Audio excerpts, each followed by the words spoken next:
Part 2 to mga ka-awesome sa ginawa kong video regarding para maiwasan ang ganitong pangyayari sa pagbili ng lupa. Importante ito mga ka-awesome kung ayaw nyo magsisi sa huli. Dahil nangyari din ito sa akin. Sa awa ng Diyos, buti na lang hindi kami na-scam ng partner ko. Please, tapusin nyo to mga ka-awesome para hindi kayo matulad sa amin na nagpakahirap pa para lang makuha yung mga documents sa owner. Disclaimer lang po mga ka-awesome, own experience ko po ito. And please subscribe to my channel for more tips sa pagkuha ng lupa.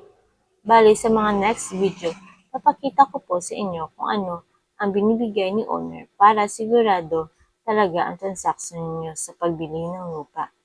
First, bago kayo bumili ng lupa, check niyo muna kung yung owner ba nasa Pilipinas or abroad.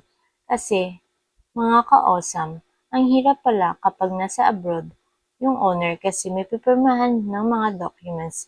Yung owner, i-explain ko na lang sa inyo mga ka-awesome sa next video kung bakit mahirap kung wala yung owner dito sa Pilipinas.